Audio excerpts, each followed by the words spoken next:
De retour dans le Focus, nous sommes en direct avec le préfet de région, Alexandre Rochat. Bonsoir Monsieur Rochat. Bonsoir. Alors est-ce qu'on peut dire que la journée s'est passée comme prévu ?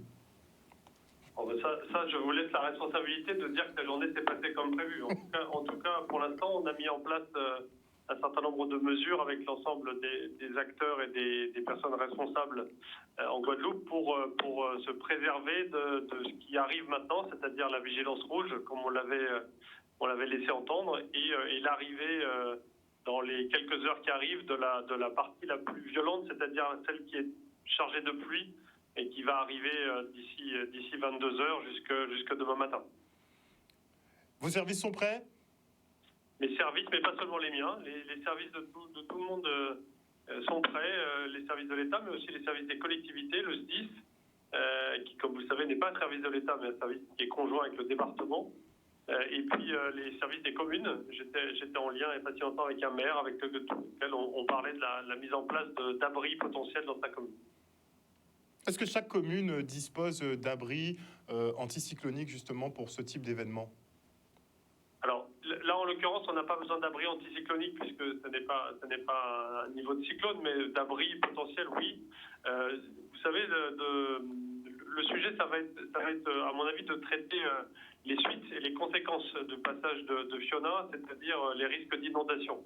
Et donc, et c'est là où, avec les communes, il va y avoir un travail qui va être fait pour vraisemblablement pour mettre les gens au sec, ceux qui auraient été touchés par des inondations. Donc vous appréhendez plus effectivement l'après ? J'appréhende en fait ce que nous décrit Météo France sur cette tempête tropicale, c'est effectivement un fort niveau de pluie, un niveau de vent qui est assez élevé, mais qui nécessite selon Météo France qu'une vigilance orange, et puis un niveau de houle qui est maintenant assez élevé, mais c'est vraiment les pluies et le volume des pluies qui me semble être le risque principal. C'est vrai que les vents ne seront pas trop forts pendant cet événement, mais apparemment le trafic aérien sera suspendu. Alors le trafic aérien a été effectivement suspendu à compter de 19h, donc à compter de maintenant jusqu'à demain midi. Mais c'est pas pour des problèmes de vent ou des problèmes de pluie sur les pistes. C'est parce qu'on a souhaité qu'il n'y ait pas de mouvement potentiel de passagers, soit arrivant, soit devant partir cette nuit ou demain matin, qui ne pourraient pas rejoindre l'aéroport ou qui, pour le rejoindre, prendraient des risques qui nous semblent être trop importants. Donc de ce fait, on a suspendu les opérations aériennes de 19h à midi demain. Donc on a constaté que Route de Guadeloupe a décidé effectivement de fermer certains axes routiers, une situation qui pourra évoluer dans le courant de la nuit.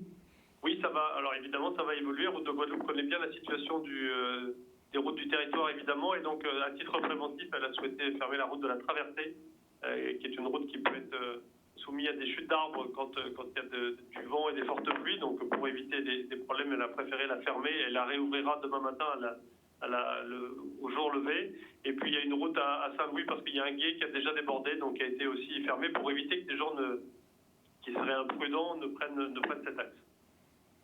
Alors, bon, techniquement, chacun doit rester chez soi, bien au chaud, à l'abri, mais il se pourrait effectivement que des épisodes malheureux surviennent. Est-ce que les équipes de secours sont prêtes et bien dispersées à travers le territoire ? Alors, les équipes de secours et du SDIS, puisque c'est eux qui sont les premiers à agir, sont évidemment prêts en alerte. Le directeur du SDIS a augmenté ses effectifs potentiellement mobilisables sur court préavis. Il a positionné un certain nombre de sapeurs-pompiers dans les îles du Sud en renfort potentiel. Ils ont été acheminés cet après-midi par hélicoptère. Et puis, il a mobilisé des sauveteurs qui peuvent intervenir dans les milieux humides en cas d'inondation. Il les a prépositionnés dans les centres de secours dans lesquels on pourra avoir besoin d'eux. On connaît maintenant malheureusement les communes dans lesquelles il y a des risques d'inondation. Et donc, ces pompiers ont été prépositionnés à l'avance pour pouvoir intervenir. Très bien. Donc, on peut dire que la Guadeloupe est prête à faire face ? En fait, on peut dire qu'on a mis tous les moyens de notre côté pour que la population soit préservée de tout risque. Retour à la normale en fonction des événements ? Alors, on fera un point demain dans le courant de la nuit. Vers 22h, il y aura un point météo, mais qui ne nécessite, a priori, il n'y aura pas de communication extérieure puisqu'on devrait confirmer ce qu'on commence à voir pour le reste de la nuit. Et on fera un point demain matin. Et là, on aura un aperçu un peu plus clair avec Météo France de l'évolution. Pour l'instant, ce qui est prévu par Météo France, c'est qu'au moins demain, toute la journée, on a encore des épisodes de pluie importants. Très bien. Merci beaucoup Alexandre Rochat, préfet de région, pour cette intervention. Merci beaucoup. Merci à vous. Voilà, vous l'avez compris, globalement, c'est la prudence qui est de mise. C'est vrai qu'avec certains événements antérieurs et les ratés qu'il y a eu, certains préfèrent beaucoup plus prévenir que guérir pour ce coup-ci. Donc, on a préféré effectivement s'organiser bien en amont. Certains disaient qu'il n'était peut-être pas nécessaire de fermer les écoles puisque le mauvais temps finalement n'arrive qu'en début de soirée. Mais effectivement, il y a certains épisodes qui ont traumatisé certains Guadeloupéens. Et donc on ne veut pas refaire finalement les mêmes erreurs. Donc on a fait un petit tour dans les rues. Visiblement, les consignes sont respectées. Vous êtes bien chez vous, a priori. Ça devrait plutôt bien se passer. Un autre point, c'est vrai qu'il y a les centres commerciaux, les zones commerciales ont été prises d'assaut aujourd'hui. Bon, c'est un petit peu habituel en cas de phénomène cyclonique.